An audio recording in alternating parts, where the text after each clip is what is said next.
देखा होगा कि शास्त्रों के अंदर भी जब ब्रह्मा की बात आती है और ब्रह्मा को कमल के अंदर बैठा हुआ दिखाते, और इसलिए कमल का फूल जो खिलता कीचड़ में है पर रहता कीचड़ से भी न्यारा है, कि ये जो दुनिया है ये दुनिया भी एक कीचड़ के समान है, एक गंदगी के समान है। और इसीलिए यहाँ पर भी परमात्मा कभी ये नहीं कहता है कि हमें संसार को छोड़ना है, घर गृहस्थी को छोड़ना है या नौकरी धंधे को छोड़ना है, कभी नहीं।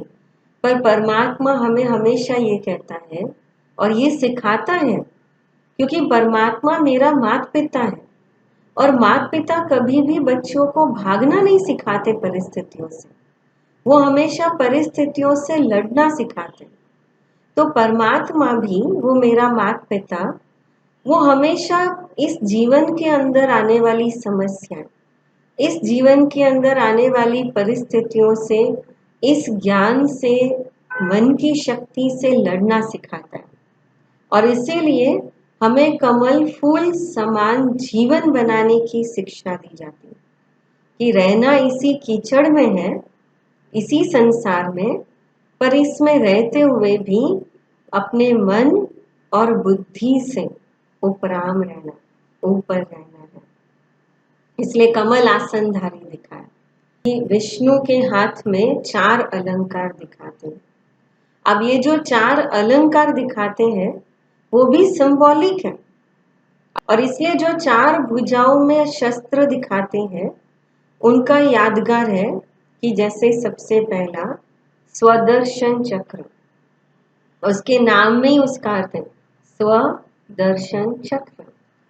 स्वदर्शन चक्र अर्थात कि स्व माना खुद, तो मैं एक आत्मा हूं और जितना मैं आत्मा अपने स्व का दर्शन करती हूँ, जैसे हमने कहा कि अपने आप को एक आत्मा के रूप में देखें, हम अपने आसपास जो लोग हैं उनको भी एक आत्मा के रूप में देखें। और ये स्वदर्शन चक्र, चक्र माना हमेशा ये कॉन्शियस हो जाए, नेचुरल हो जाए। और इसीलिए स्वदर्शन चक्र को संस्कृत में भी सुदर्शन चक्र कहते हैं।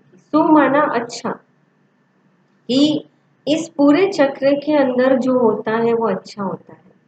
अर्थात जितना हम श्रेष्ठ संकल्प करते हैं, श्रेष्ठ विचार करते हैं, उतना हमारे अंदर के जो नेगेटिव थॉट्स हैं, जो असुर हैं, उनका विनाश होता है। इसलिए कहा गया सुदर्शन चक्र।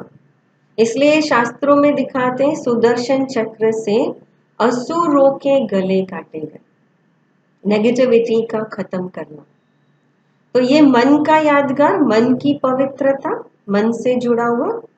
दूसरा, जितना मेरा मन श्रेष्ठ बनेगा, प्योर बनेगा, उतना दूसरा क्या होगा, शंख ध्वनि। इसलिए दूसरा बताया शंख। शंख माना वाणी। तो जो यहाँ मन के अंदर चलता है वही वाणी के द्वारा शब्दों में निकलता है। और कहते हैं द्रौपदी के 2 बोल ने महाभारत युद्ध खड़ा कर दिया। द्रौपदी ने हंसते हंसते कह दिया दुर्योधन को, अंधे का पुत्र अंधा, ये 2 बोल। तो जब 2 बोल अगर महाभारत युद्ध छिड़ सकते हैं, तो आज घरों के अंदर भी महाभारत क्यों होती है। इसलिए कहा शंख ध्वनि। जब भी कोई शुभ कार्य करते हैं तो शंख ध्वनि करते हैं, अर्थात कि शुभ शुभ बोलना। इसलिए यहाँ एक बहुत अच्छा स्लोगन कहते हैं, कम बोलो, धीरे बोलो, मीठा बोलो, सोच के बोलो, सच बोलो। और इसीलिए वाणी का महत्व, कहते हैं जितना वाणी के अंदर सकारात्मकता होती है, पॉजिटिविटी होती है, वो वाणी वरदान बन जाती है। शास्त्रों में भी कहा प्राण जाए पर वचन न जाए। वचन माना वाणी का महत्व, लेकिन वो वाणी श्रेष्ठ होना, अर्थात हमारे संस्कारों का श्रेष्ठ होना। इसलिए कहा प्राण जाए पर वचन न जाए, कि जो हम कहते हैं वही हमें करना है। इसलिए तीसरा दिखाते हैं गदा। गदा का अर्थ है कर्म, है ना। गदा 2 एक हाथ से पकड़ते, और आपने देखा होगा कि एक गदा ऊपर पकड़ते, हनुमान जी को ऊपर दिखाते और विष्णु को हमेशा गदा नीचे दिखाते। तो ऊपर का अर्थ होता है कि मैं लड़ाई के लिए तैयार हूँ, आ जाओ लड़ने के लिए। और नीचे का अर्थ होता है कि लड़ाई के मैदान में जब जीत प्राप्त करते हैं तो विजय का प्रतीक है। विष्णु को गदा नीचे दिखाते हैं, अर्थात ये ज्ञान रूपी गदा का यादगार, कि जब इस ज्ञान से मेरे मन के विचार श्रेष्ठ बनेंगे, स्वदर्शन चक्र, जब असुरों का गला कटेगा, माना नेगेटिविटी खत्म होगी, तो अपने आप जो संकल्प श्रेष्ठ है वाणी से वही बोल निकलेंगे, पॉजिटिव बोल होंगे, अच्छे विचार बोल होंगे, अच्छे बोल, उतना ही मेरे अच्छे कर्म होते जाएंगे।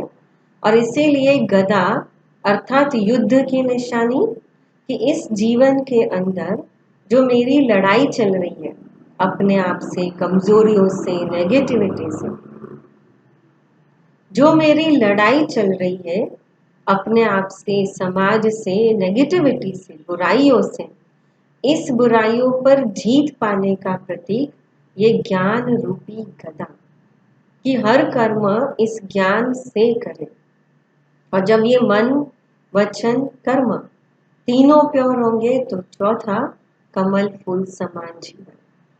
और इसीलिए जैसे ब्रह्मा को कमल के अंदर बैठा दिखाया, तो कोई भी देवी देवताओं के हाथ में अगर कोई फूल दिखाते, आसन दिखाते, तो कमल दिखाते। क्यों? कमल आसनधारी, प्योरिटी का यादगार, कि मैं जीवन के अंदर ऐसे प्योर बन जाऊं, मेरे जीवन में पवित्रता आ जाएगी, कि भले हम रहेंगे इसी संसार में, इसी दुनिया में, हमारा परिवार, हमारी गृहस्थी, हमारा ऑफिस, नौकरी, धंधा, सब कुछ इसी दुनिया में, पर इस दुनिया में रहते हुए भी हम इस दुनिया से, हम अपने आप को इस नेगेटिविटी से डिटैच रख सकते।